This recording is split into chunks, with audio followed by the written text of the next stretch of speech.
We got so much news to talk about tonight, I decided to shove one of the news stories to the beginning before we even get started. Did y'all know MoviePass's website is showing a countdown that they're going to be doing something on Monday? That's just crazy town. I wonder what they're doing. Oh well, we'll talk about it maybe in a minute, or maybe not.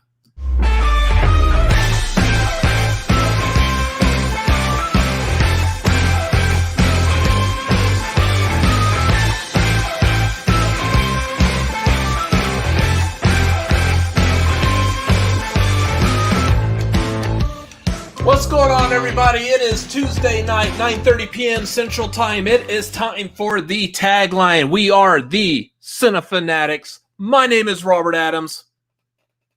He is never on time with this. Never. Stop muting me in the beginning. I'm Chris Adams. We're here to talk about movie stuff that you actually like and enjoy. Hi, we're Sex Bomb. We're here to talk about movies and make you feel good about them, and yay! Anyways, that's a Scott Pilgrim reference there, if you don't know. Oh my gosh. Oh, guys, real quick before we get started, I want y'all there watching us to try to figure out which one of us downed an energy drink before the show started. And it's not doing jack at all. It'd be the one who made the Sex Bomb reference. Yeah. We never make this at the top of the show. How many times have I told you? Lure the people in with the beautiful faces, make the sex bomb jokes later in the stream. That's how it's supposed to work. No sex bomb jokes within the first 2 minutes of the stream. I actually did that on time too, because according to our computer, it just hit over 2 minutes. So good timing on that. Oh, anyways, lots to talk about as far as the Oscar nominations go. Lots to talk about as far as the Cinefanatics go. Before we jump into anything, I just want to say it is a pleasure being here tonight. I know typically we will do like all the plugs and stuff. Let's jump into personal real quick. This is quite possibly one of the most stressful weeks I think I've ever had, or at least in a while. Oh my gosh, I'm so tired. That's why I had to do the energy drink. And we're only doing like 84 more things than we usually do. I don't know why you're so stressed out. I know. Only 84. Shh, not much. No, like we can't handle this. We're really doing like 3 more things, but 3 things kind of add up.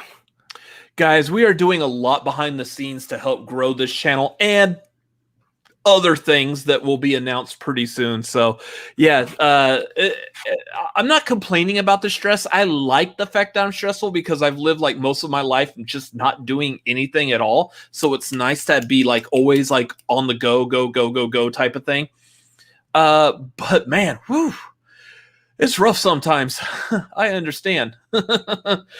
So how are you doing? It's rough out here for never mind. The y'alls are spreading. Yes, the y'alls are going to be spreading all over the place. I see Vernon is participating in the y'alls also. I mean, it happens. Y'all know. Y'all just need to get used to it. It's going to happen, y'all. There are certain movies. I don't know if anyone else has ever had this happen to them, but there are certain movies that after you leave the movie, if they've had like any kind of like a certain way of speaking, accent or anything, like you kind of I kind of adopt it for a little while. The biggest one I remember is after watching 8 Mile, I walked away talking like Eminem, which means just like waving the middle finger at like everyone I saw. I've experienced this. There's 2 things I've experienced in regards to this. One, after watching Inception, I felt like talking really smart the rest of the day. Man, that was hard for you. It was actually quite difficult. There's only so many big words that I know. 2, anytime I watch a Fast and Furious movie, it is probably smart for me to hold off a little bit before I try to drive home. Yes, because I'm sitting in the driver's seat.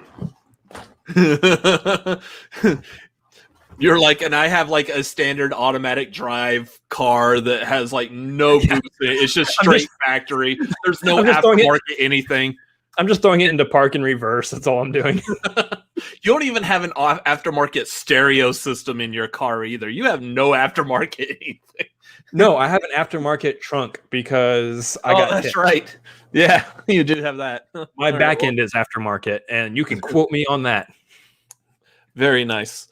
Guys, thank y'all for being here tonight as we get this started. Looking into the chat, I see Garth, Vernon, Tyler, Errolowl, Rachel. I don't know why, like, I keep saying Errolowl, Rachel, even though it's just Errolowl, and we just Pick know a her name and stick with it. that's just her full name is like Errolowl Rachel. Again, thank y'all for being here. It's gonna be a fun night going through these Oscars. So, anyways, I've got all this stuff up. Where's our actual show notes? There they are. It is going to be a slightly shorter show tonight, y'all, because we are pretty much just doing the Oscars. I think we want to talk about this movie pass thing, maybe. I don't know. But other than that. Okay, let's knock out the Movie Pass thing real quick. There was a news article that popped up today. It said Movie Pass's website is doing a countdown to something happening on Monday. Don't know if they're restructuring, if they're trying to figure out how to re-release after recovering from bankruptcy. I don't know, and I'll be quite frank. I'll be frank instead of Robert for a minute. I don't care. Movie Pass was such a just insane idea that the second we heard of it, I know both of us jumped on it, but there were so many flaws in the execution of it that it was just too far out there. I didn't like it. I don't think it was going to work, and it didn't. So I don't know what this is.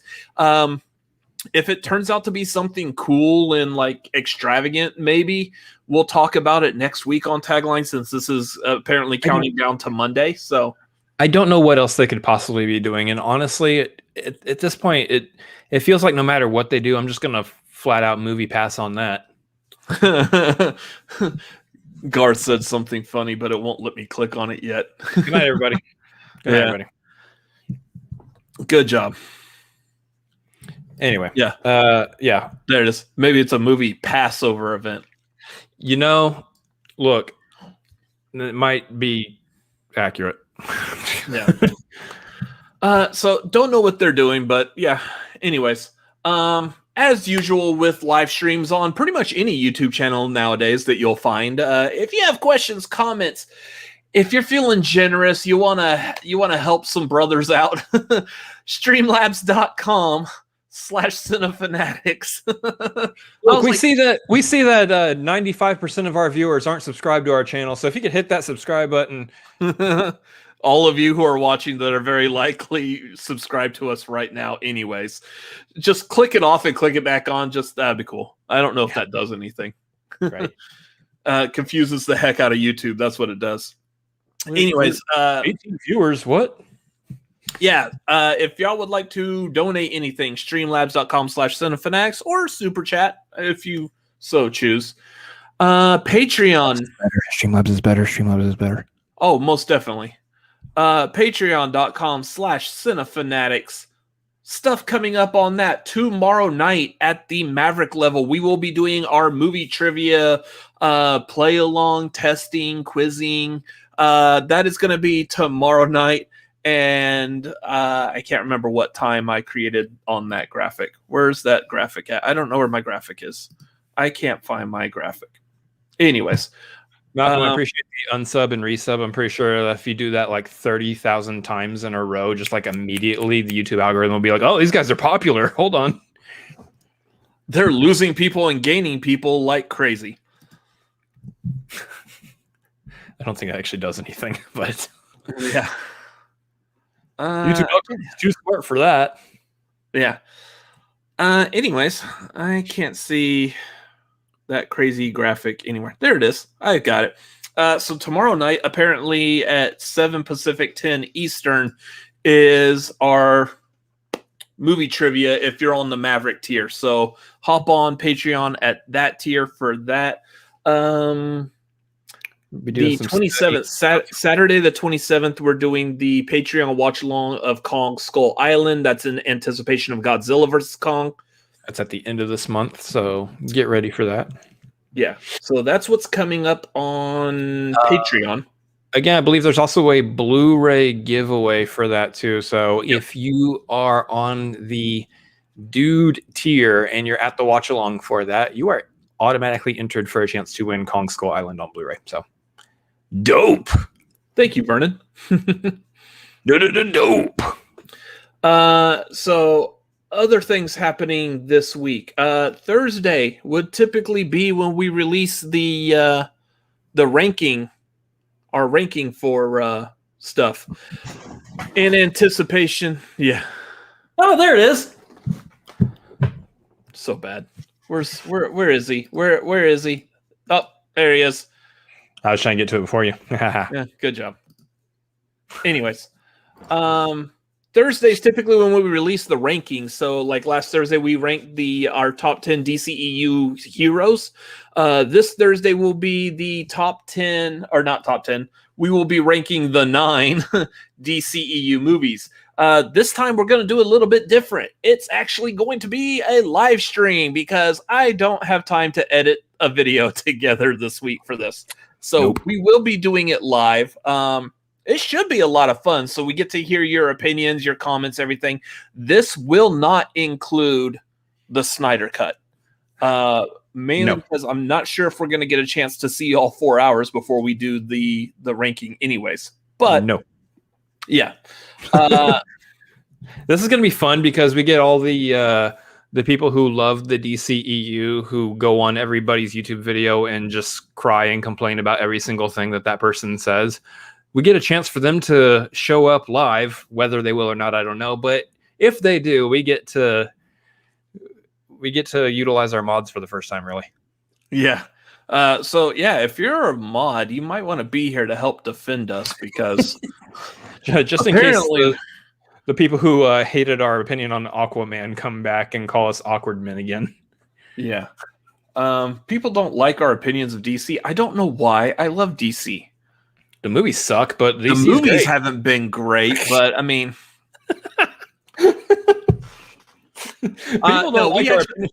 We actually do have some DC. The movies are terrible. I have no idea why they hate our opinion. Yeah. I actually do have some good opinions on the DCEU movie. So come back. That'll be Thursday night for that. That's Thursday also at that very nice 7 Pacific, 10 Eastern time live stream for that. Next week. No, we will not be doing bloopers during that. That stuff is not. Look, yeah. Okay, and first of all, let me comment on this real quick. Those are the bloopers that you guys get to see. Oh, yeah. Those aren't the bloopers that we refuse to put in the bloopers. Because I still want a job in this space sometime in the near future. We love you guys who are on the Patreon. We know that we can trust you. And that's also why we don't show you what's not put in the bloopers. If you would like to be trusted also, hop on to patreon.com/cinefanatics at the Avengers tier. You will also get the behind the scenes and bloopers of our ranking videos when we put them together. Well, you're just going to have to come Malcolm on Thursday and find out if we did that or not. I will say, where did we put I know I've got the list of it. Okay. That's where it's at. Interesting. Anyways, yeah, anyway, patreon.com, the $10 tier on up, the Avengers tier, you'll get the behind the scenes, the bloopers. It's a lot of fun. Typically, we keep the camera rolling after filming the rankings. We share our opinions of like what didn't make the list, why it didn't make the list, and then you get to see all like the little fun things that I'm purposely editing out that both of us just enjoy laughing at because of how absurd or stupid it was. I will say the types of conversations that we have typically after the video is done and we're doing that behind the scenes kind of extra content, that's more what I expect the live stream to be on Thursday, is more of just the relaxed conversational aspect of it while we're simultaneously giving you our ranking. So I think it's going to be fun. I think you guys definitely want to show up and give us your opinions as well, because it's going to be a lot of fun to interact with chat on that too, and kind of hear you guys call us idiots for putting Wonder Woman wherever we put it. So where did we put Wonder Woman? Are we talking about 84 or regular one? Oh, yeah. The first one or the second one, because those are in two vastly different spots. Yes, they are. Sorry, Garth.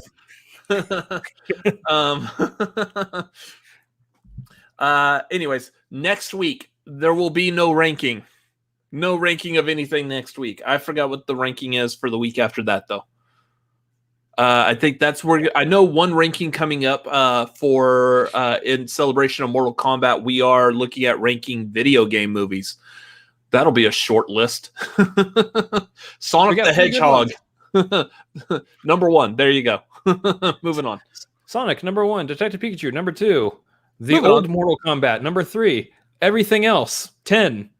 Hey, we could just live stream that here just now. We just did it. Did it. Anyways, we might be a little more serious with the video game ranking when we get to that, or it might just be exactly what we said. But you'll find out our little jokes calling back to this moment in the bloopers and the after for that one. So, anyways, Snyder Cut, the Justice League, Zack Snyder's Justice League comes out this week. We were looking at doing a, oh, good Lord, Vernon. No, it wasn't. It was not. Anyways, I mean, it was there with Norbit.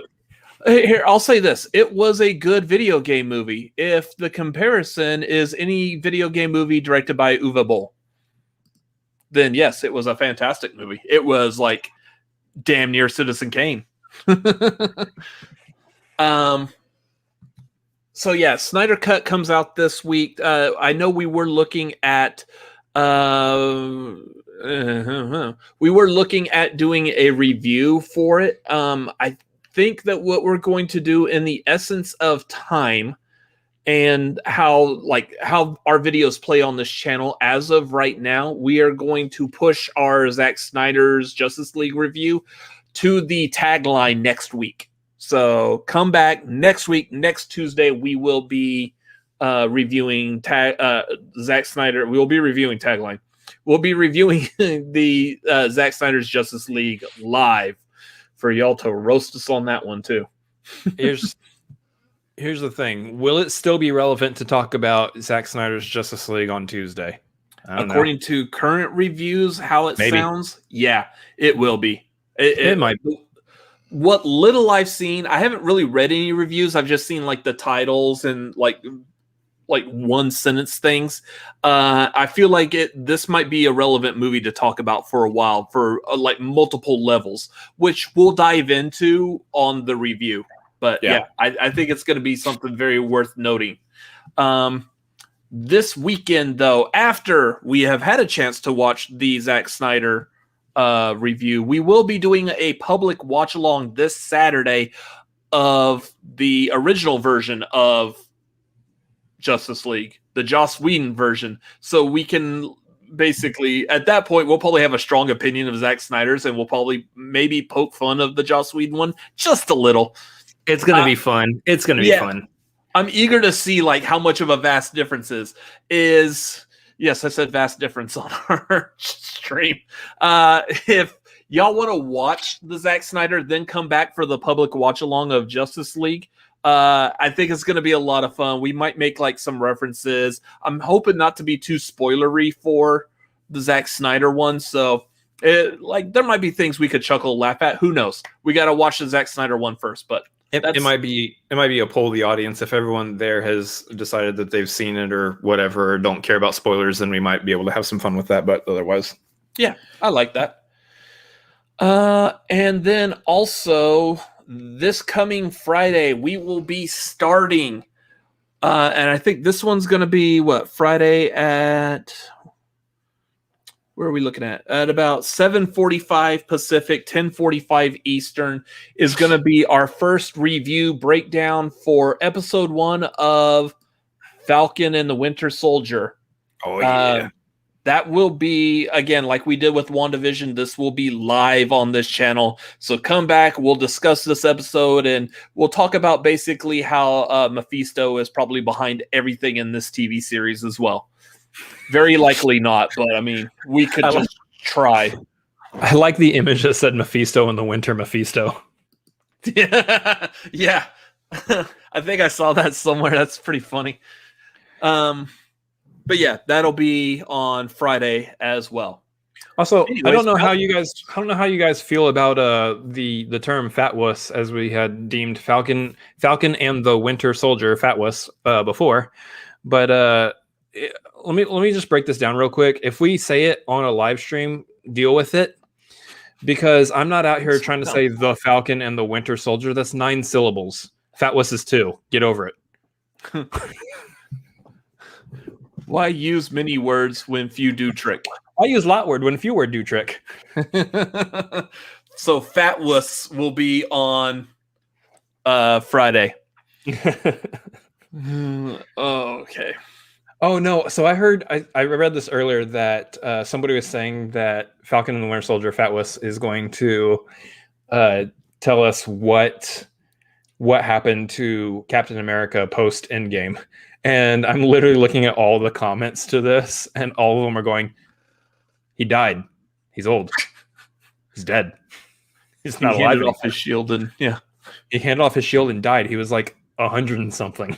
What are you talking about? What happened to him after? Old age. It's caught up to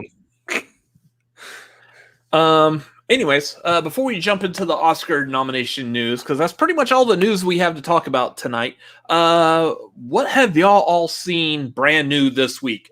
Let us know in the chat real quick. What's have y'all checked out any new movies? Let's talk about those. Chris over here again has gotten his movie thingy working. Oh, Letterboxd. Wow. I've seen some movies. Yeah, we've been digging into some movies lately. God bless Letterboxd, man. I don't even have to keep track of this. I can just open up the app and it's right there. Here's what you just watched. Mm-hmm. Yeah, I got 3 that I covered, honestly. Not counting first. I feel like I got one more that I forgot to put on here. I can't remember.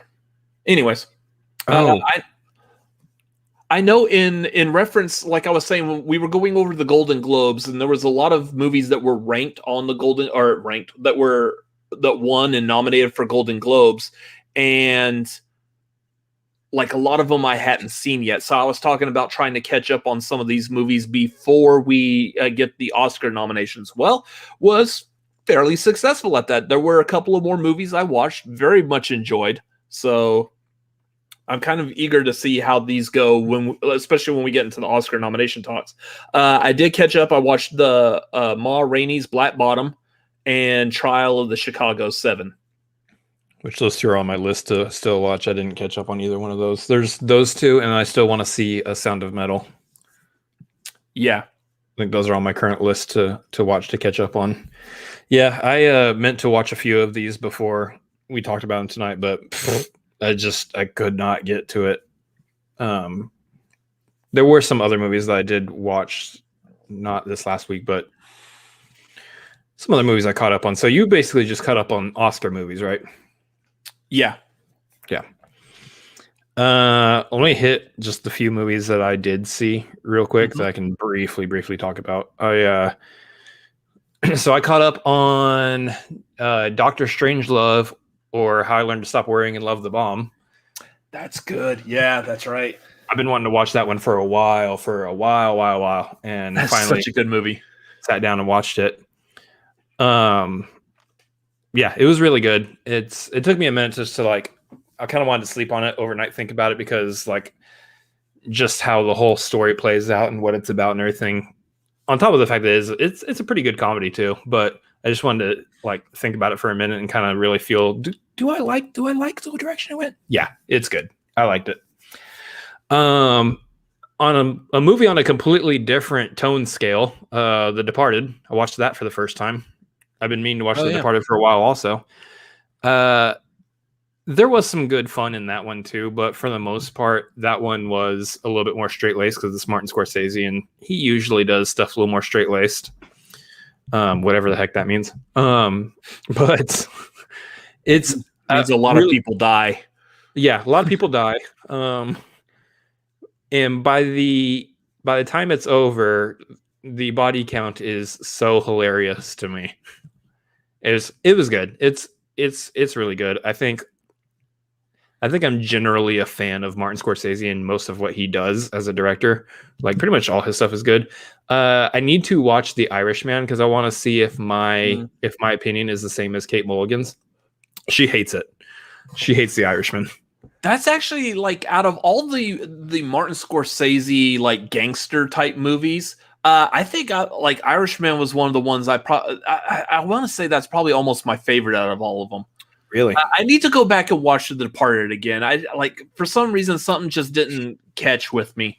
The Departed. But yeah, I need to give that one another shot. Goodfellas was good. I probably could have found a better adjective to describe it. Goodfellas was good, fellas. Yeah.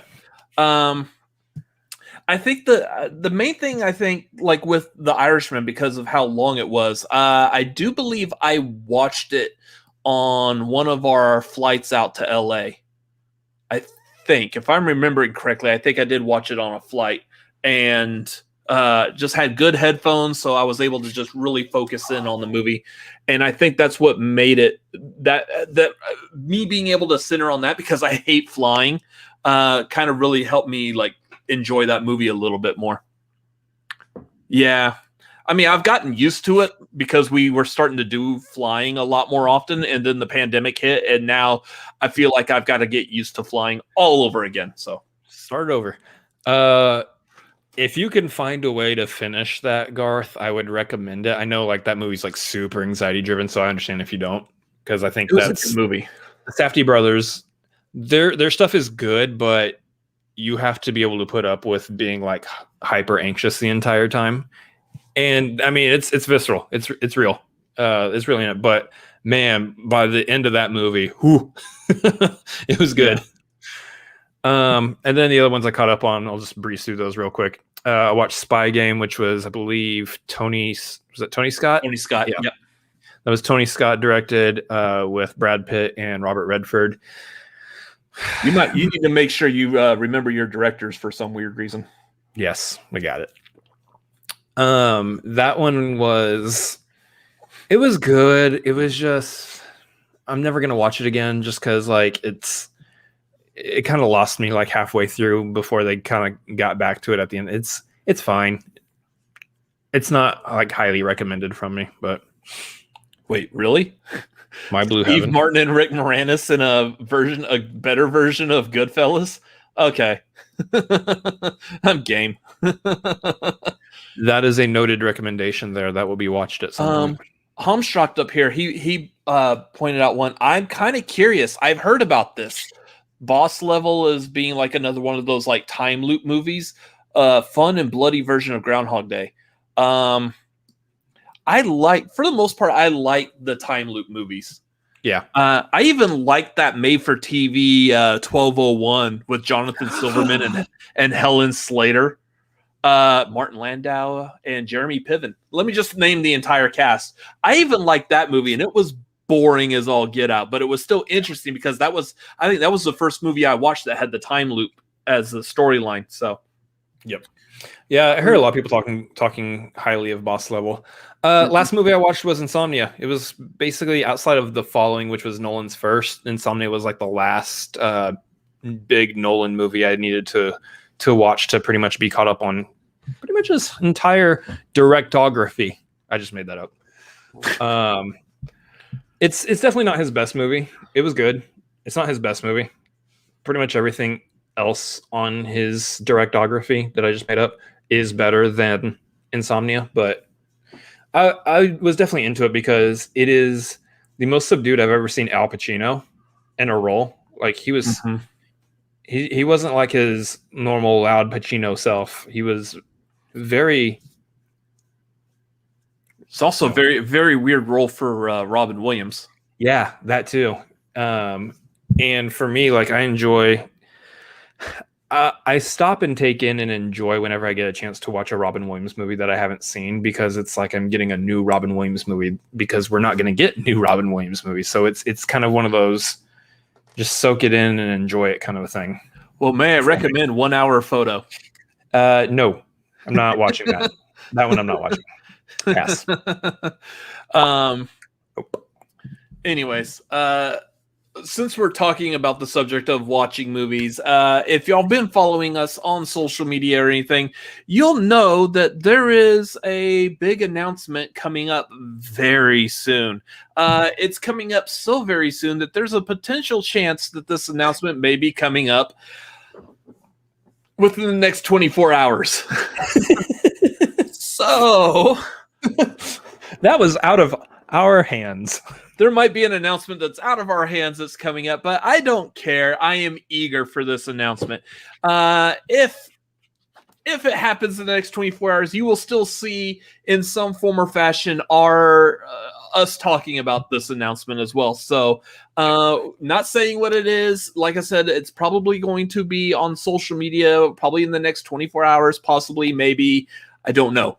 But make sure you follow us on Twitter at CineFanaticsMLP, because the second we're able to see it, we're going to be retweeting it and pumping it out. So anyways, that is what's coming on. And if not, just make sure you are following us on social media, because this big announcement, we will very likely be talking about it on Sunday. So you'll want to follow us on social media so you can be a part of that conversation and know where we're talking about it. And I'm really, really tired of acting like nobody knows exactly what it is that we're talking about.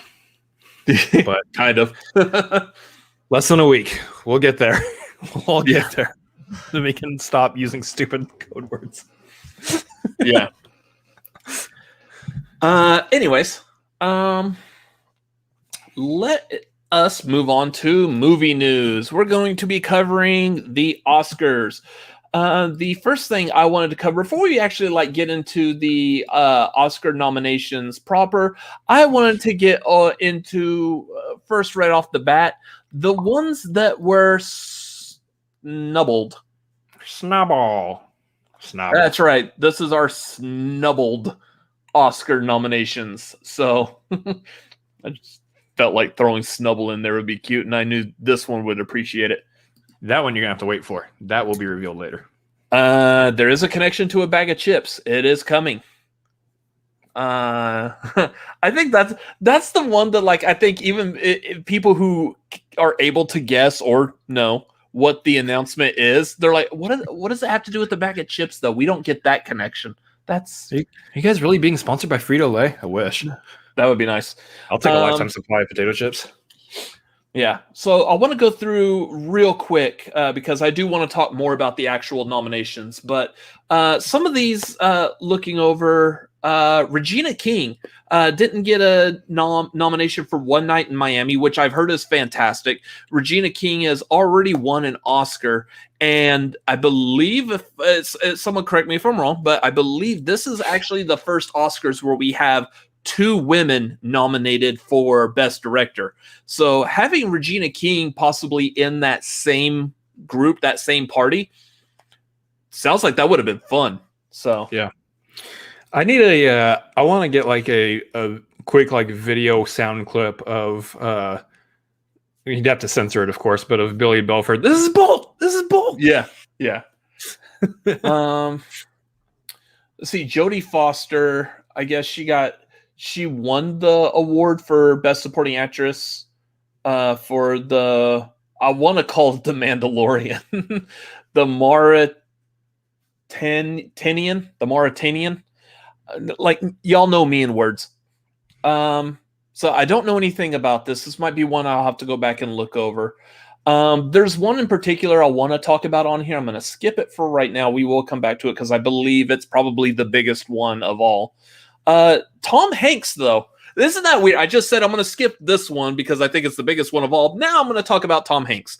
Yeah. What world is this that we're in? Tom Hanks got passed over for both of his movies. He actually had two movies that came out during a pandemic year. Oh, Greyhound and News of the World. My mind was still stuck in 2019 or whatever, because I was thinking that Beautiful Day in the Neighborhood was supposed to be nominated, but that already came and went. Mm-hmm. And he actually got a nomination for that. Yeah, which is good. But so he was passed over for his two movies. He had two opportunities and still got passed over for it. Zendaya wasn't nominated for the movie Malcolm and Marie. I guess it's with her and John David Washington. This sounds like it was like a romantic relationship type movie. Sophia Loren. What is this? I don't know where it's saying what the title is. It's good content.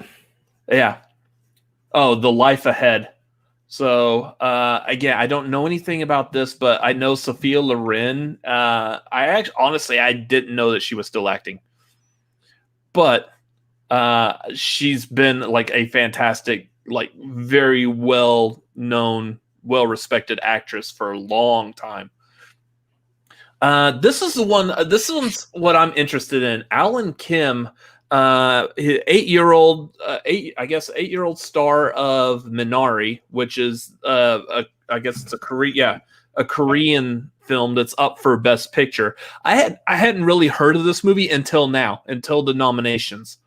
So I'm kind of curious as to what exactly it's about. I want to say it has doesn't Minari? That's the one that has Even Young. Yeah, from Walking Dead. Mm-hmm. Yeah, he's up for Best Actor for it. Okay, so this sounds like kind of like a coming of age type movie.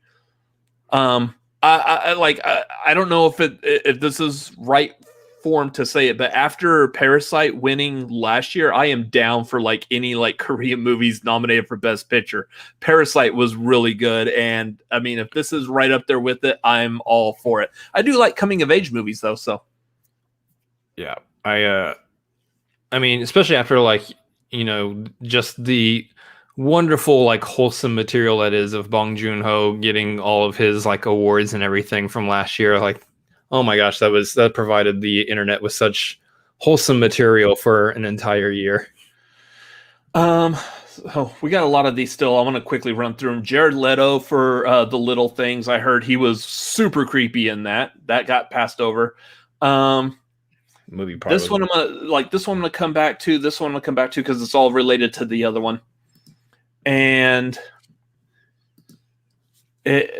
so music. Borat 2's Wuhan flu.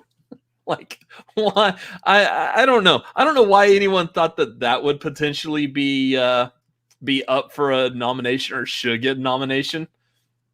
That's just weird. If y'all seen that movie, that's like probably one of the most offensive songs. But I mean, the whole movie's a parody. So, Ellen Burstyn.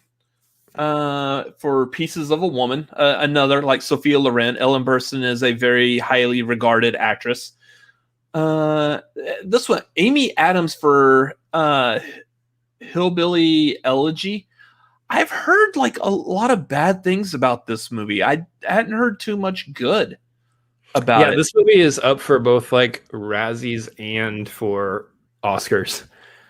It's kind of weird when a movie does that. Yeah. It's unfortunate too because we try so hard to console our sister when she's in such rough films, but there's only so much you can do. She takes it to heart, guys. Just leave Amy Adams alone. She'll be fine. She'll get through it. Well, we'll let you know. She is personally giving her all in these movies. So prayers for our family at this time would be acceptable. We will gladly take those and pass them along to her. So. Also, the streamlabs.com/cinefanatics will gladly take those in. Yeah, she doesn't necessarily need those, but I mean, we'll send her your message.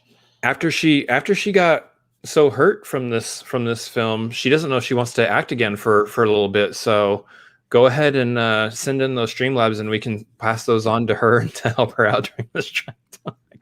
I couldn't finish that with a straight face. Anyways, moving on, Rosamund Pike for I Care a Lot.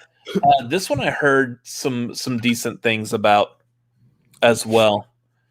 And then Dominique Fishback for Judas and the Black Messiah. Yeah, she's good in that.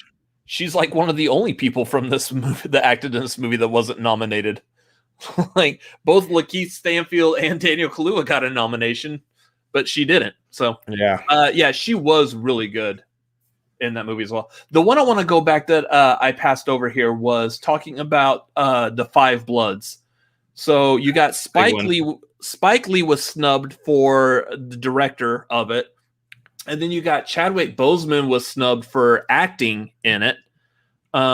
And Chadwick Boseman did get the nomination for Ma Rainey's Black Bottom, which we'll cover here in a bit. But the big one on that was Delroy Lindo, who's been one of my favorite actors, but he's always had small roles. I've never seen him like in a major, like really carrying a movie, really giving us what he got acting wise. And a lot of people are like kind of sad that he didn't get anything for this movie. He's definitely a phenomenal actor and deserves it. Yeah, that's kind of the big one. That's the big snub that everyone's talking about right now, or that I see everyone talking about, is that Delroy Lindo's is not nominated for Defy Bloods, and I don't know, like, yeah, and that's true. Like, I mean, literally in the title of his video when he's talking about the Oscar nominations, Dan Murrell put "Justice for Delroy Lindo." Like, it's a big snub right there that a lot of people are highlighting. So, yeah, it would have been nice to see him in the race there. It would have been nice to see him in there. Yeah.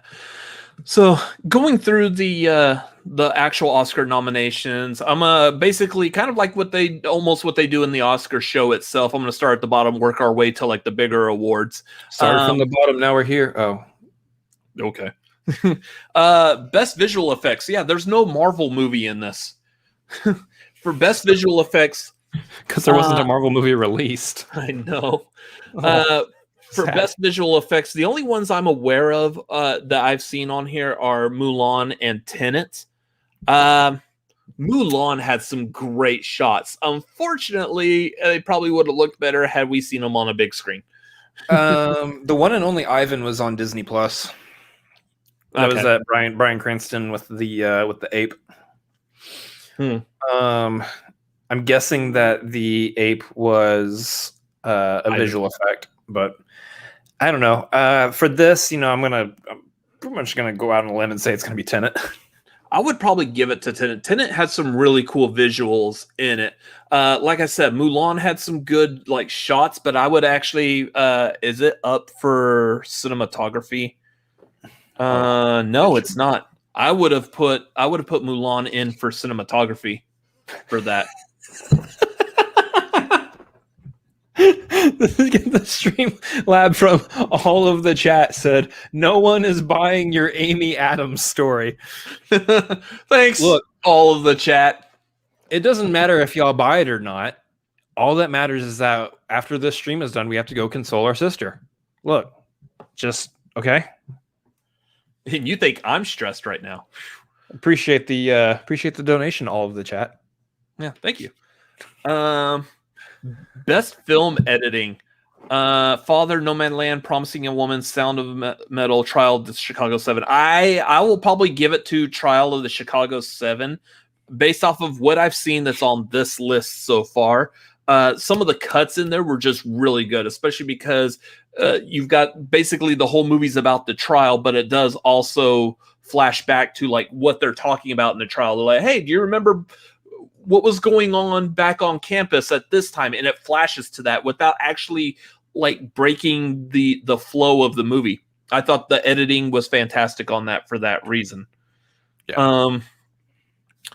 Best sound. I think the only one I've seen on there is Soul. So they had good music. So best sound Soul, on that. I think best sound, you're probably going to see Sound of Metal. From what I've already read up, like, again, I still want to see this movie. I still haven't seen it yet, but from what I know about it, there's a good chance Sound of Metal probably takes this one. Just based purely on how they're utilizing sound to tell the story of the main character. Definitely, like, put it simply, he's going deaf and he plays music. He plays like this metal music. So interesting. It's how they utilize the sound within it that I think is the big key for that movie. So I would fully believe that Sound of Metal gets that one. Yeah. So best original song. Unfortunately I don't know any of these songs. Even I've seen like a couple of movies on the list. I just don't remember the songs from them. I will have to go back and listen to them again to really appreciate them.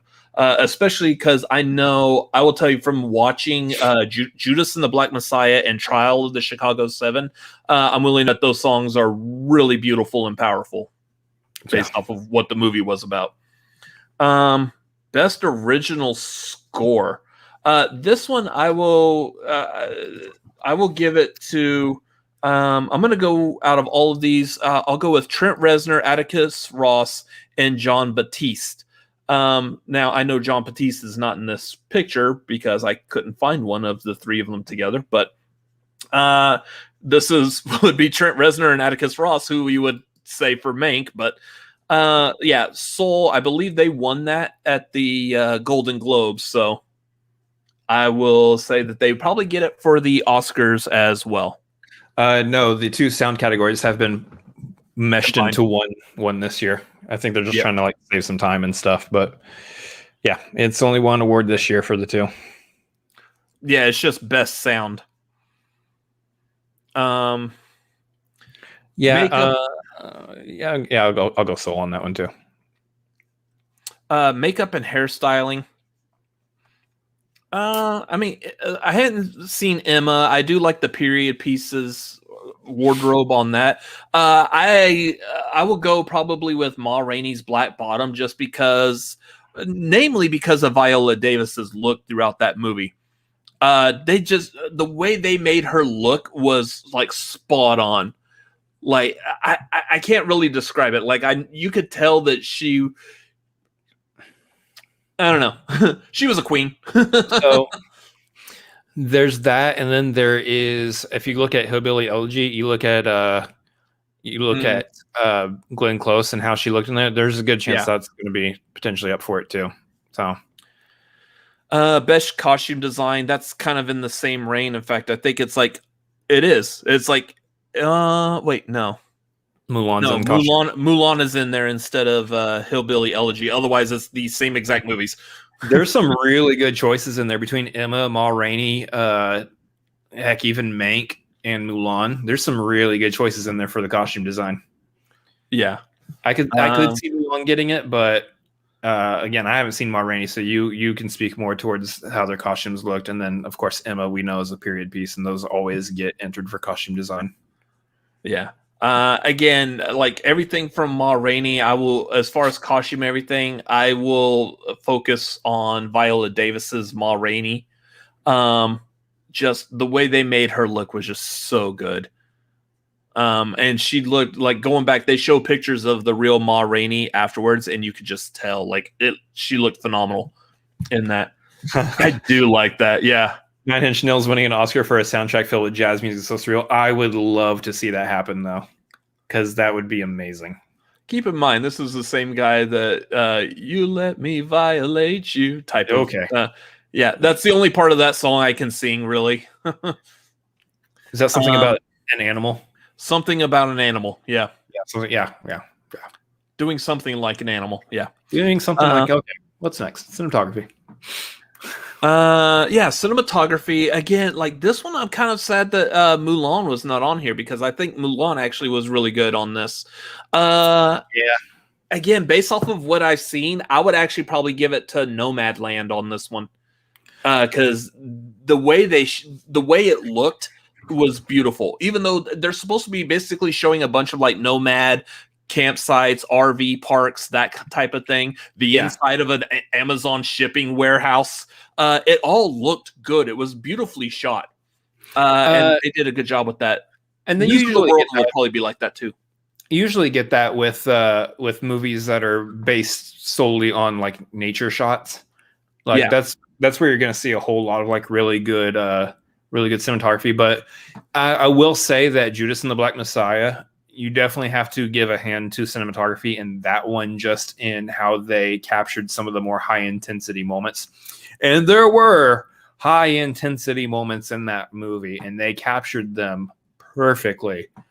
Is the best example, I think, of utilizing sound, music, the acting, what's happening on frame, and then how you're shooting it to kind of put me on edge outside of like a Safdie Brothers movie like we were talking about earlier. Also, because that movie takes place in the 1960s Chicago. So redesigning all of that.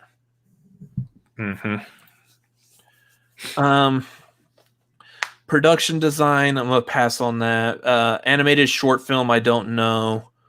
Live action short film, don't know. Documentary, skip. Production design will be Tenet. Oh, okay. Best international feature film. It might not be. It might be. Don't know these. Anyway. Best animated feature film. Again, we've had a very short list of movies that have come out this year.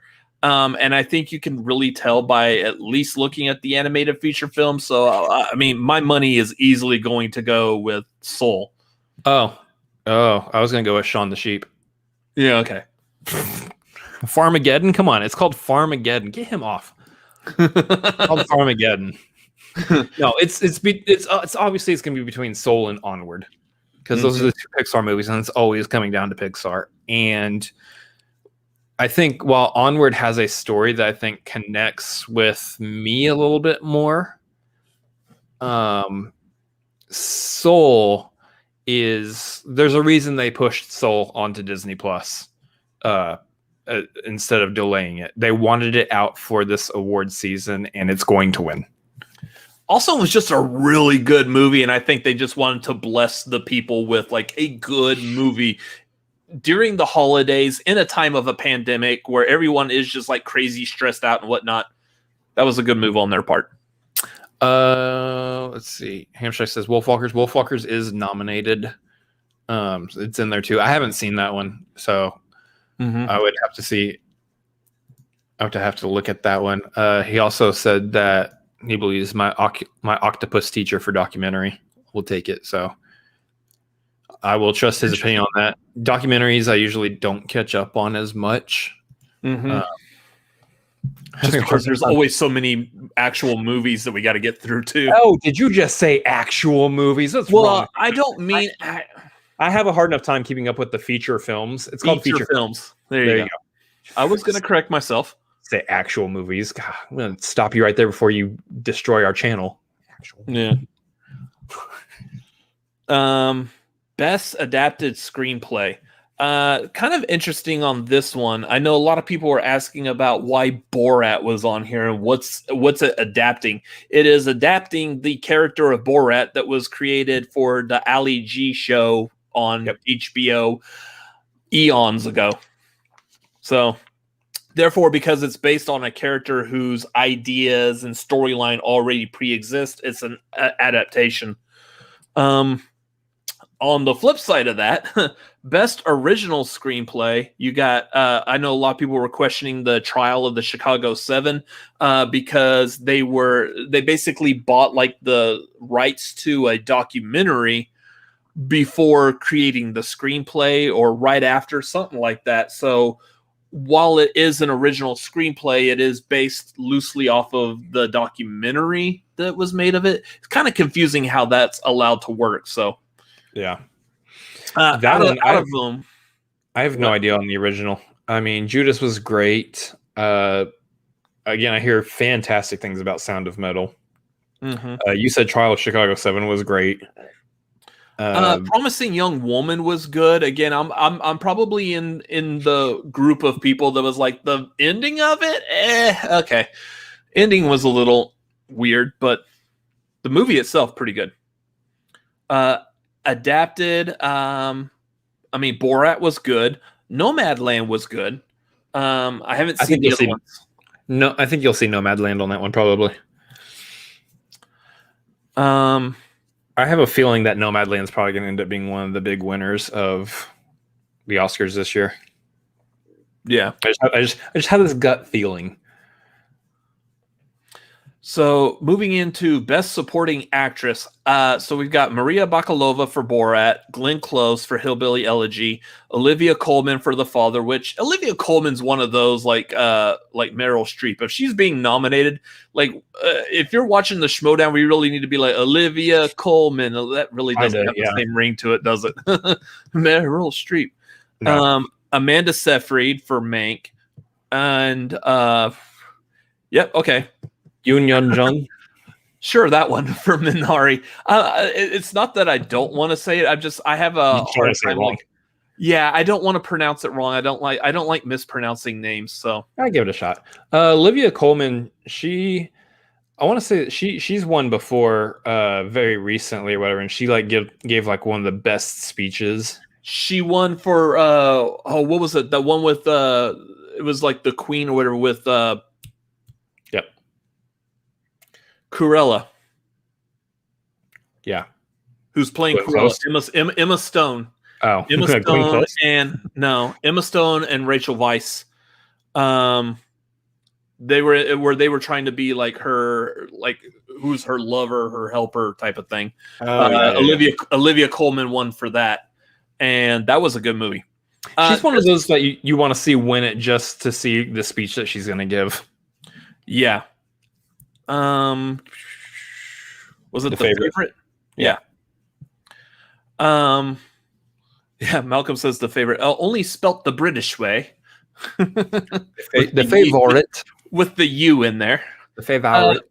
I'm going to go with, out of this, again, the movies I've seen, which out of all those was really only one. So I will go with the one that I've seen, and I'll go with Maria Bakalova. And this one, this might seem like a little weird, and I actually feel pretty good about this one. If you know what was going on behind the scenes, she was literally just plucked out of nowhere. I think she was a Ukrainian actress, and she was just put into this movie, and she was immediately taught how to be able to do basically Borat in public. A lot of this is like impromptu, not scripted. Improv is what I meant to say. A lot of it's improv, and she's able to maintain character the entire time. That is something that, like, it took Sacha Baron Cohen years of doing the Ali G show to be able to perfect and do. She does it with like no problem. Yeah. And that's the fact that she's up for the award is amazing. Just based on, I mean, everything about that movie just being up for any award is kind of funny to me, because that's, again, we're going from a movie that we didn't know was coming to seeing it 30 days later to now we're seeing it up for screenplay, and she's up for best supporting actress. Like this, it's hilarious, but she did fantastic in the movie. I will say that much. Like I can see her getting, I don't know if they're going to award it to her just based on the movie by itself. Based on the fact that it's Borat, and that comes down to the politics of the Academy and everything. But it would be interesting. It would be very, very interesting. I mean, here's the thing: they nominated Robert Downey Jr. for Tropic Thunder, so the Academy has done some interesting stuff with comedies before. It would be very interesting to see her win. Best Supporting Actor. So you got Sacha Baron Cohen for Borat, for Trial of the Chicago 7. For Borat. Daniel Kaluuya for Judas and the Black Messiah. Leslie Odom Jr. for One Night in Miami. Paul, is it Racy or Rossi for Sound of Metal. And Lakeith Stanfield also for Judas and the Black Messiah. This is interesting, having both Daniel Kaluuya and Lakeith Stanfield in this category. Yeah. Both of them were fantastic. And I think you and I were talking about this earlier, while Daniel Kaluuya's Fred Hampton was like the main focal point, essentially, narratively. Or no, he was the focal point theatrically. It was Lakeith Stanfield's Bill O'Neill that was the main lead of that movie. It was his character was what was guiding everything. It was his story that was being told, and his story was showing Fred Hampton's story through his eyes, essentially. Yeah. Yeah, it is fascinating. They're both in here because I think that the studios and the productions and all of them were pushing. Everybody was pushing for Lakeith as getting the best actor nom for this, which is what it should have been.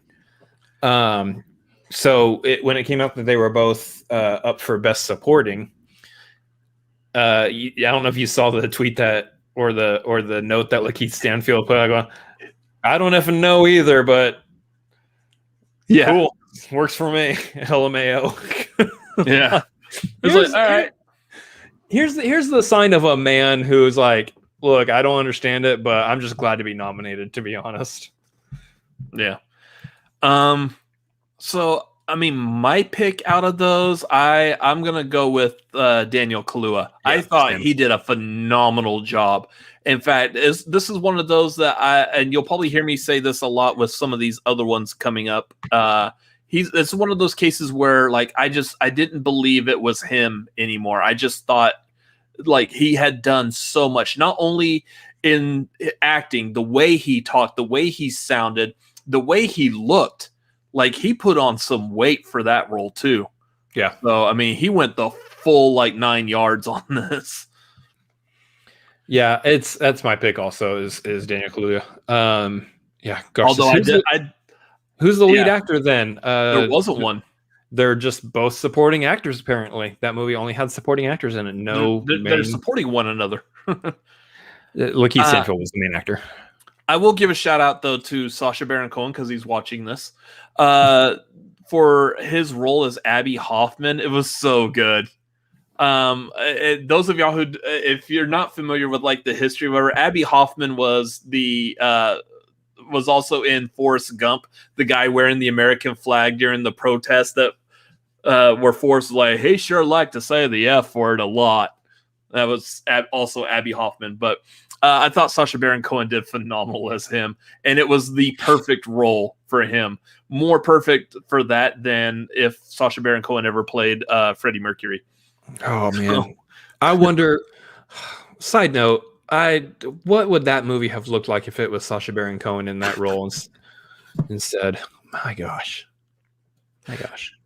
Where's it at? Come on, pop up. I want to click on. There it is. Oh wow! Robert and Chris are backing Daniel Kaluuya, y'all. Love it.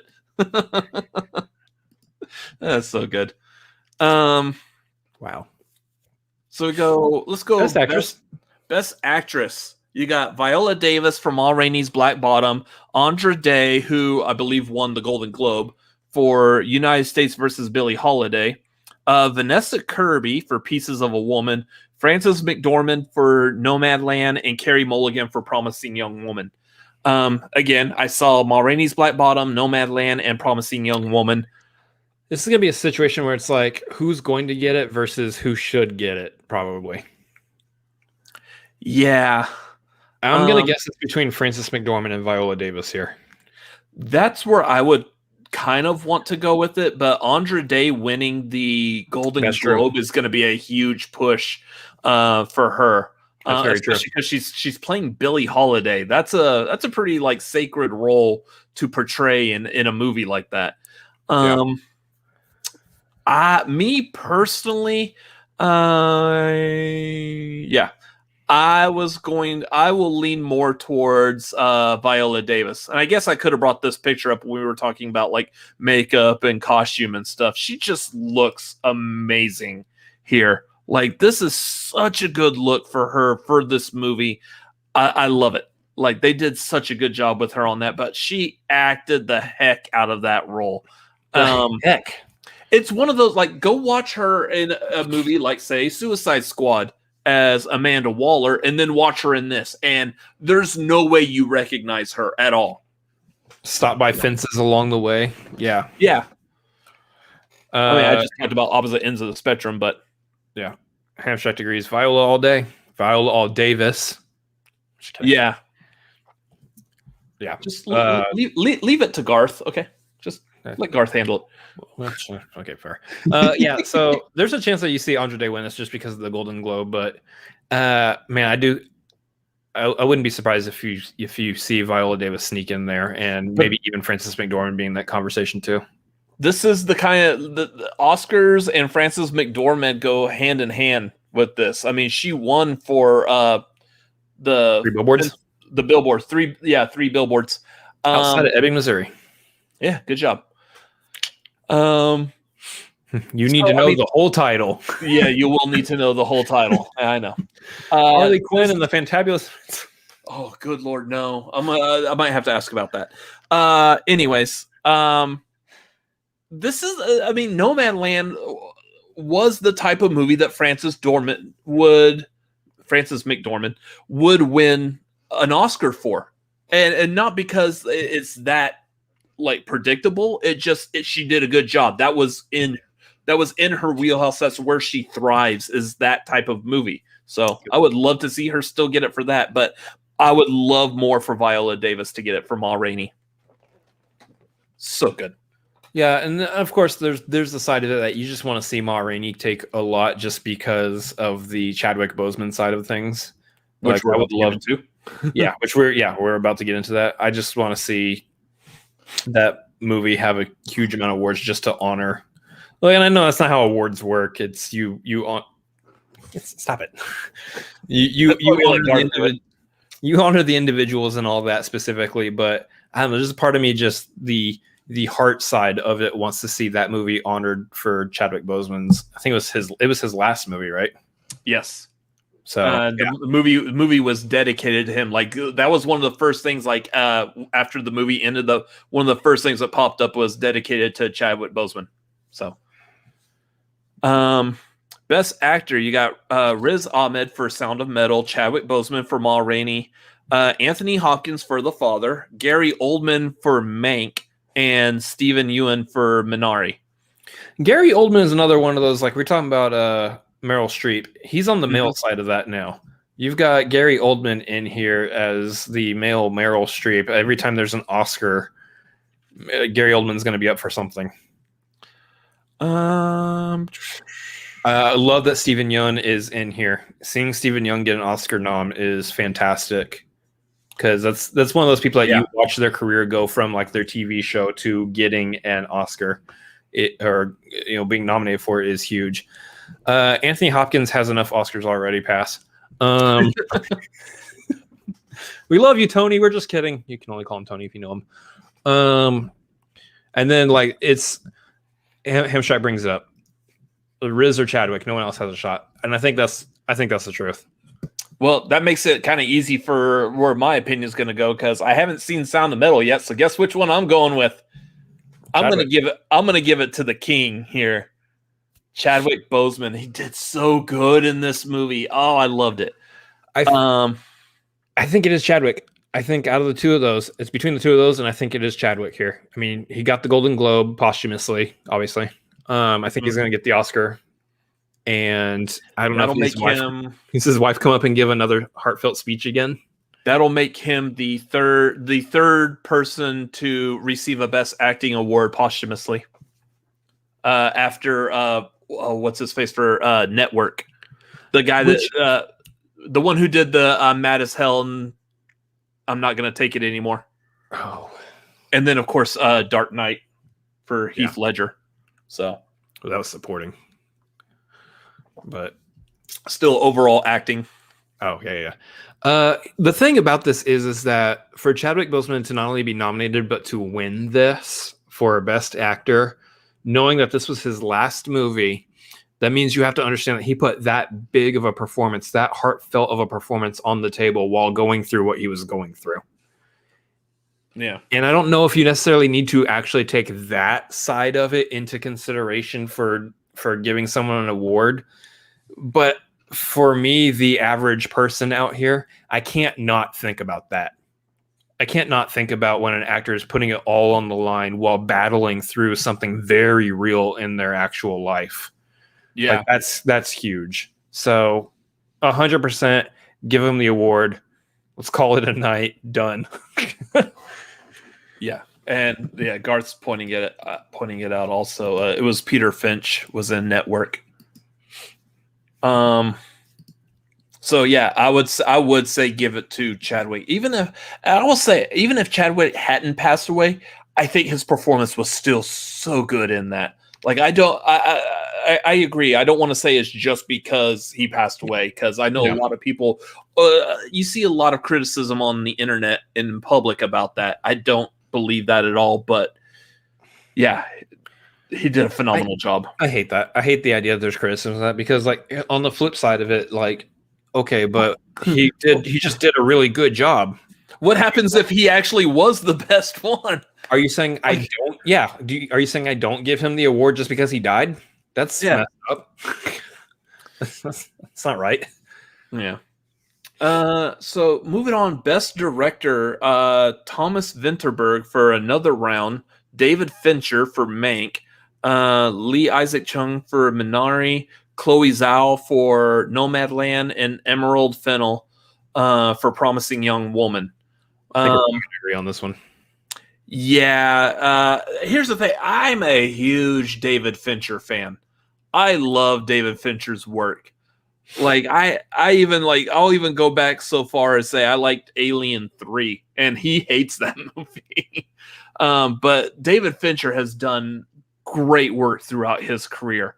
A few misses. Yeah, there's a few misses. I understand people would say Alien 3 is a miss, but the one I'm gonna go with on this is going to be Chloe Zhao for Nomadland.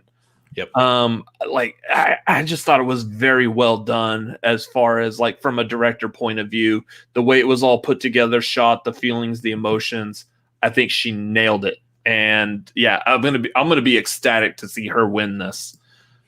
So, and as a side note, her being in the nomination pool right here makes me very excited to see her Eternals movie. Yeah. How do you go from best director to directing probably the next Marvel movie that no one knows anything about outside of when Guardians of the Galaxy first came out? It's got a crazy big cast. Nobody knows anything about it. It's a space crazy. Yeah, I'm into it, and her being on this list makes me excited for that. I do think it's Chloe Zhao here, though. I mean, yeah, Hamstrakt saying that. That's the thing is. Other than it was Francis McDormand and oh man, what's his name? Let me look it up. Who was the what's his name? David Stratham. Other than those two, like everyone else were not actors. Like everyone else were actual like nomads. They actually like found like a campsite and they brought these people in like, hey, do you want to be a part of this movie? Basically, you're sharing your own experience to form like your own like type of character. So yeah, that was really good in that. So yeah, that's who I think. I think Chloe Zhao's got it for best director. Let's talk about the best picture. Let's look at. We've got The Father.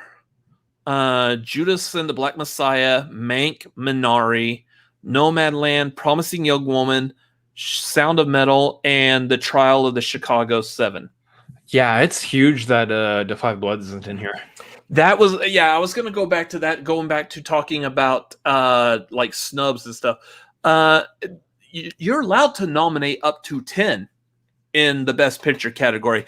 I'm surprised that The Five Bloods is not in this. And that's a situation that I hate is because we've seen it's.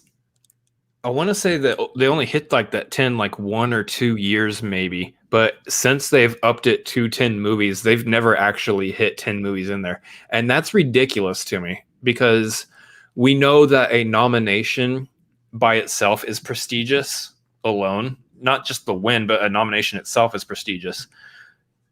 And they easily could get 10 movies every single year into that nomination pool. And they should. They absolutely 100% should fill that nomination pool up to the brim because there's always other great movies out there, other great films out there that are just never recognized for some reason. Like Peanut Butter Falcon, I don't think that one was up for Best Picture, right? I don't think so. And I want to say that was a year where they didn't have 10 Best Picture nominations. Like that was like for the 2019. So would have been nominated this last year. Yeah. And yeah. Okay. And then Rachel said, isn't there a rule change that makes it 10 movies as a full roster from the next year on? That could be. I might've heard about that. It sounds actually kind of familiar.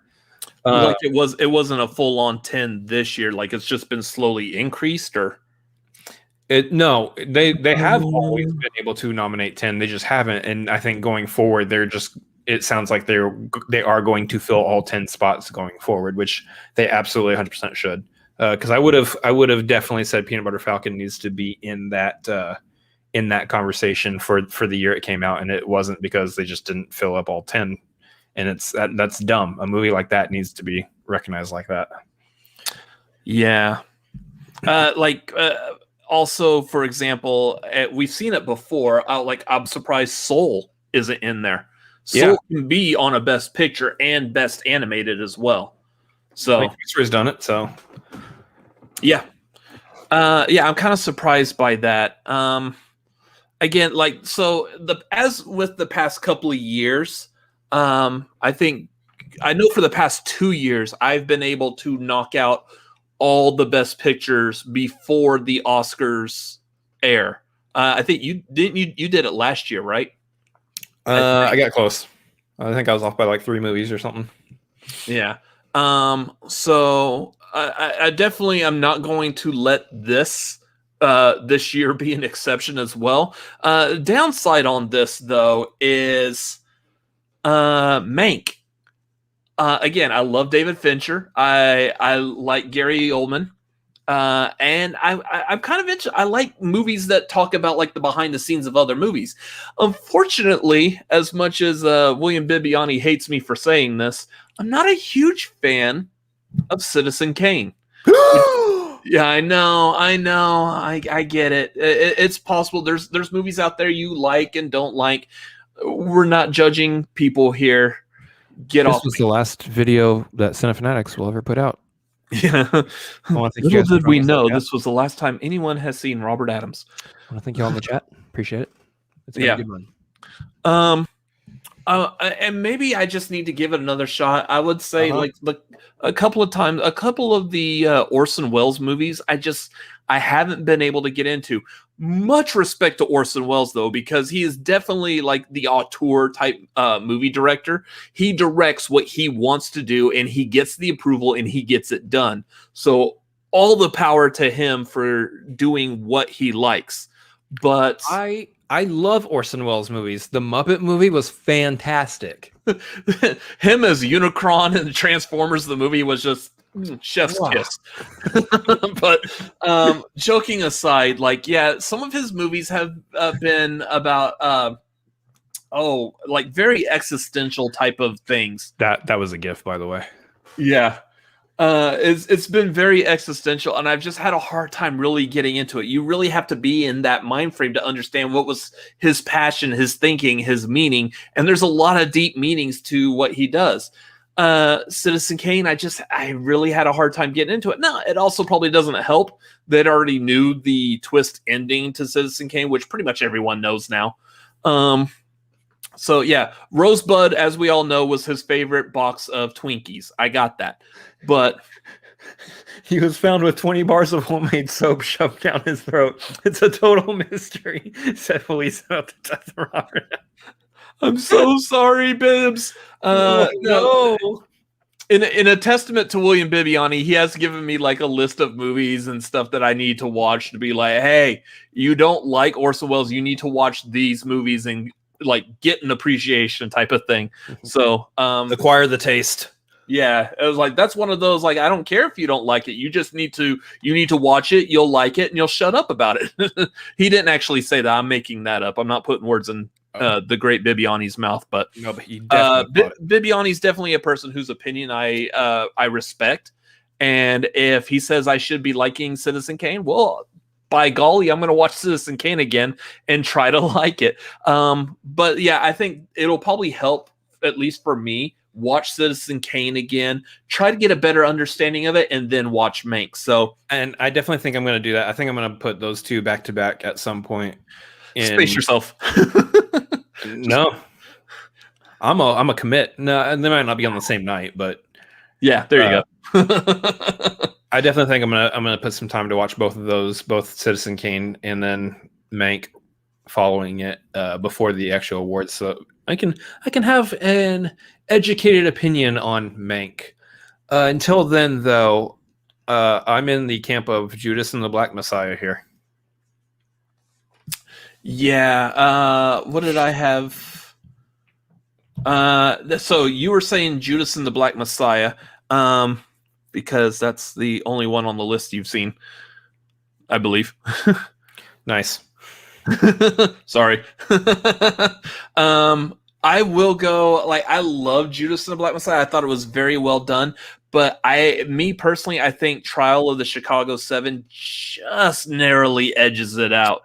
The writing on this, the storyline was so good. And I really have not like deep dived into like Aaron Sorkin that much. I've seen like a couple of things he's written. Of course, like he did, was it Moneyball? He was a part of. So I've seen some stuff that he's done, but I haven't watched Molly's Game, so I hadn't seen something he's actually directed, and I love this movie. I put this movie on thinking I just need to watch it so I can speak about it like on the tagline. I was not expecting like a good drama movie in a courtroom with a decent amount of comedy in it too. And it's not forced comedy. It plays well with what the storyline and everything is. So that was what I was going to go with, because that was a thoroughly entertaining movie. Yeah. And highly recommend that for anyone. I do, again, Sound of Metal comes into the conversation here too, because I just hear nothing but great things about that movie. So, and then you said you saw Nomadland, and I said earlier there's a chance that Nomadland does a lot of awards here too. Nomadland, I could have seen if it, like, I will still put Judas and the Black Messiah and Trial of the Chicago 7 over Nomadland.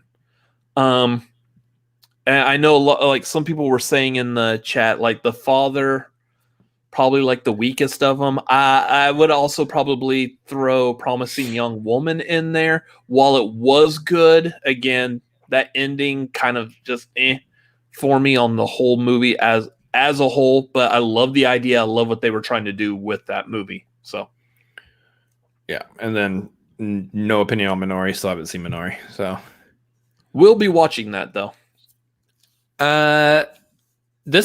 I love the Oscar race this year because we looked at this last year, and you can't say that there were no movies that came out, because you had streaming services, you had VOD, you had areas where movies still were able to play. You had access to movies over this last year, new movies. It's just that it's a very atypical award season this year, and I like it because I really wonder that if we had a normal theatrical year in 2020, if these would still be the same movies on this list, if these would all still be the same movies that we would be talking about right now for Oscar contention, or that would have won for Golden Globes already. So, I mean, you got to take into account, like, a movie like In the Heights was supposed to come out this past summer. In the Heights is easily Oscar material. Another musical by Lin-Manuel Miranda? Yes, please.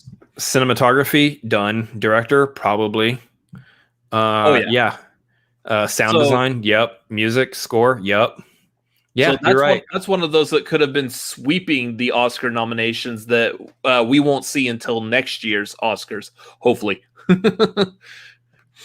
I mean, there was even supposed to be like a remake of West Side Story to come out this past December. I believe that was being done by Steven Spielberg as well. So, I mean, there's some big names on that.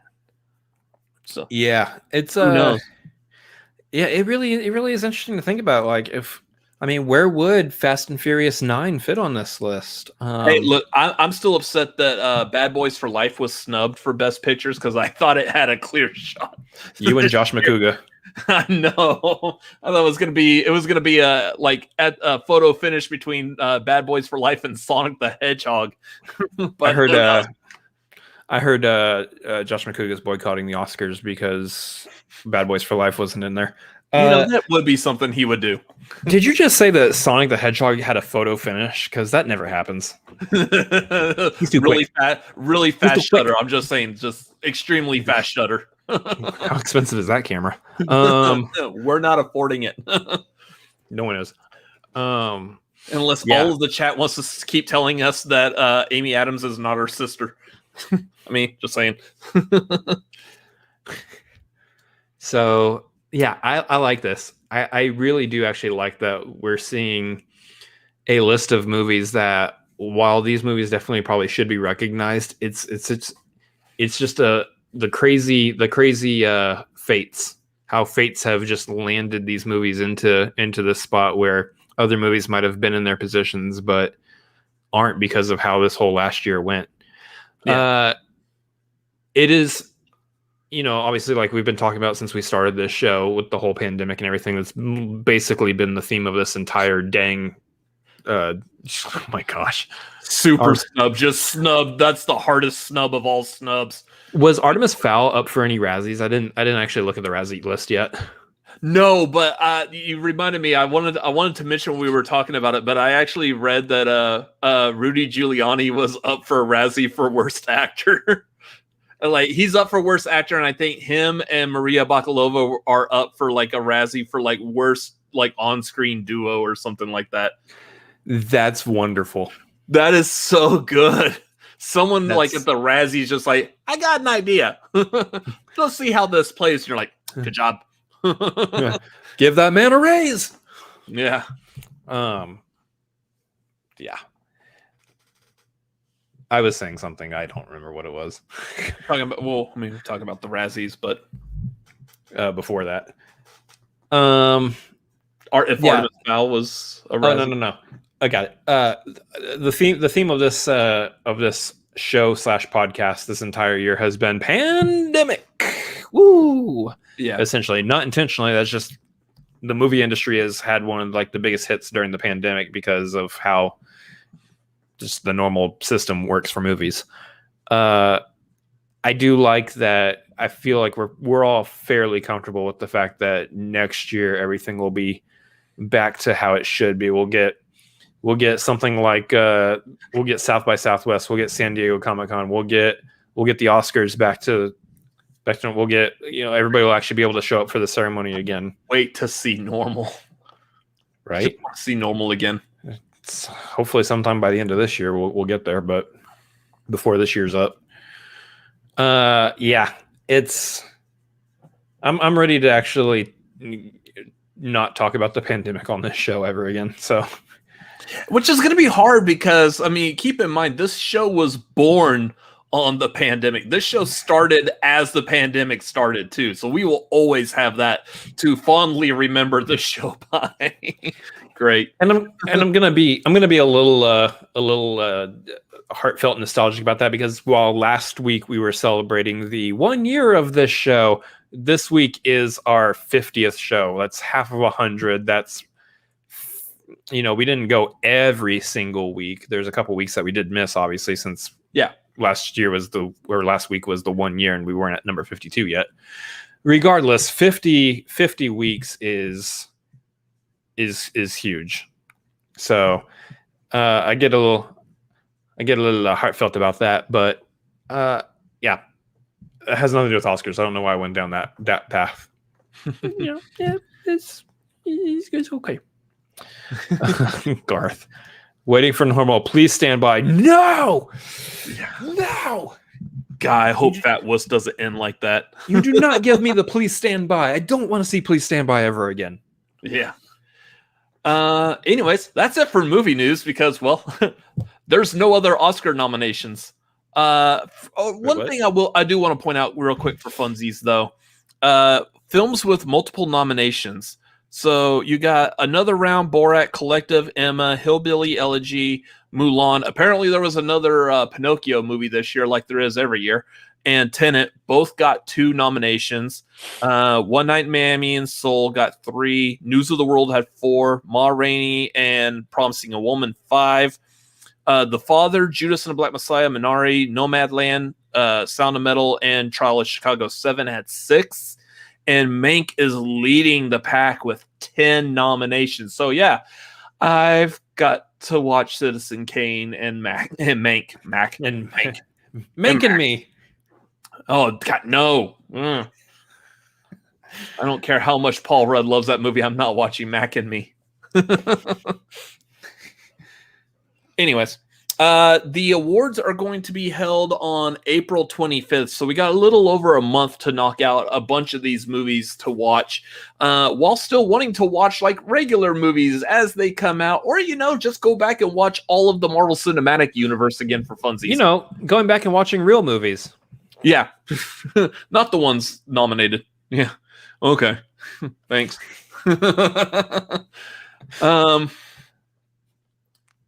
Anyways. That is going to do it for tonight, y'all. Stay tuned. Stay tuned was a good movie. Hey, that should have gotten John Ritter an Oscar nomination easily. Oh, that's right. They did. So they did do another Pinocchio movie with Roberto Benigni. Yeah, his version of it was awful. And that was on the heels of him doing Life is Beautiful. So he did Life is Beautiful. The next one was this awful rendition of Pinocchio. And then he did another one. And another one. And another one. And another one. Stop it, DJ Khaled. You said you acted like Pinocchio gets redone every single year. It's not Pinocchio. It seems like it. It's Peter Pan that gets redone every single year. That was the other one, too. That was the other joke. It's Peter Pan and Pinocchio.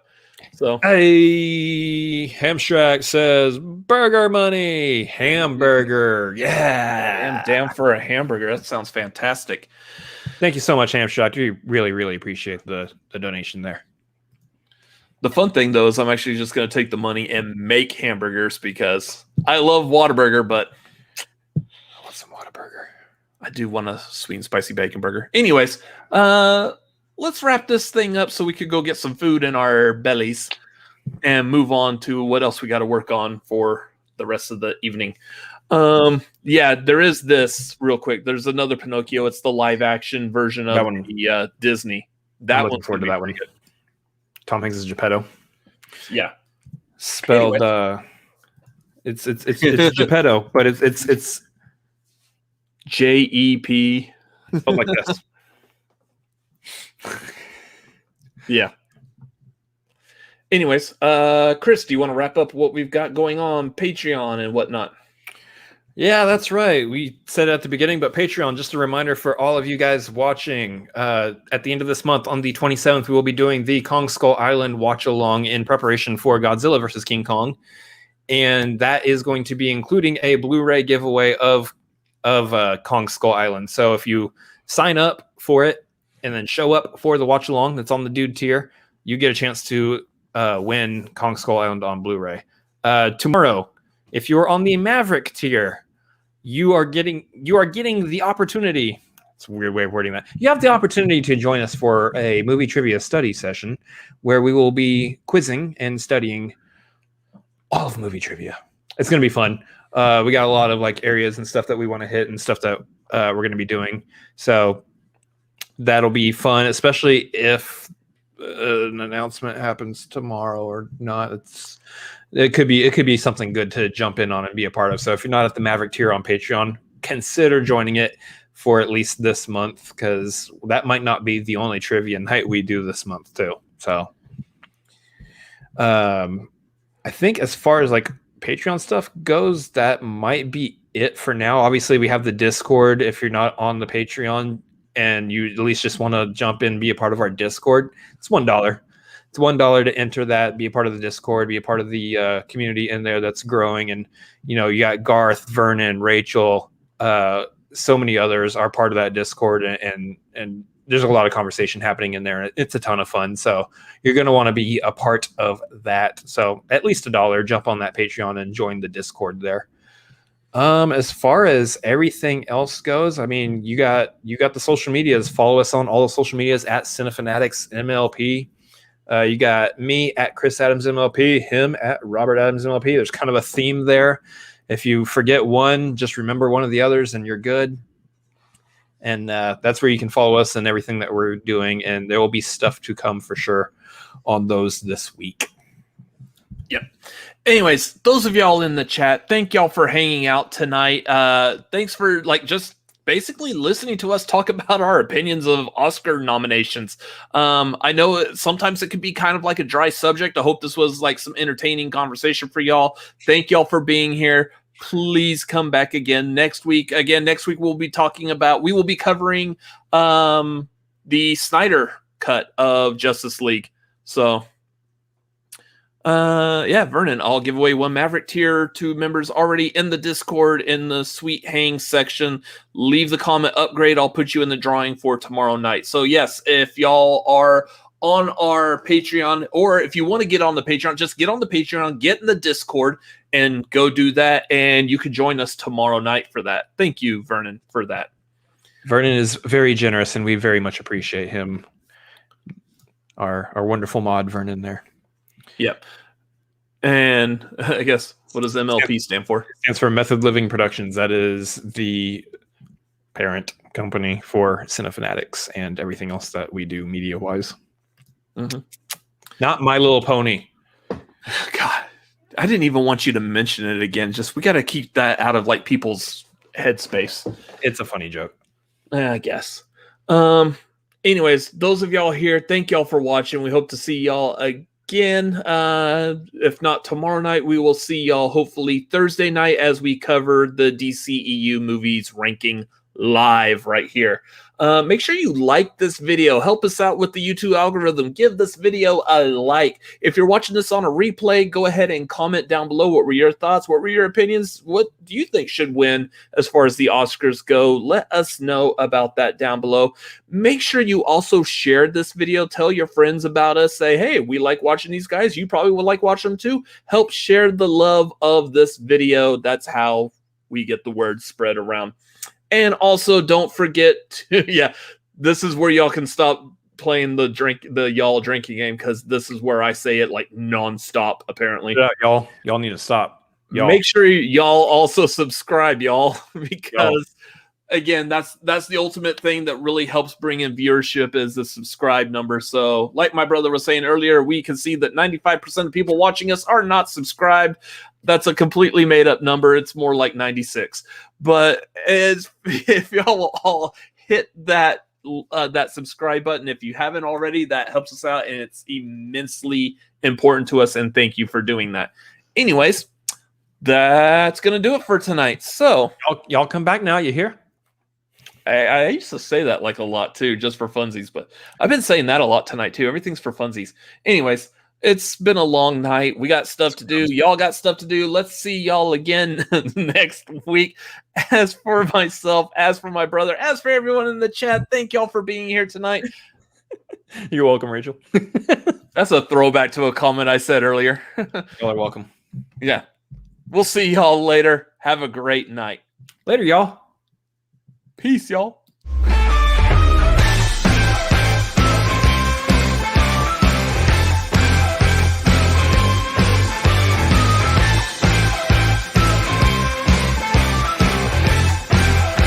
Sorry, Hamstrakt. Y'all.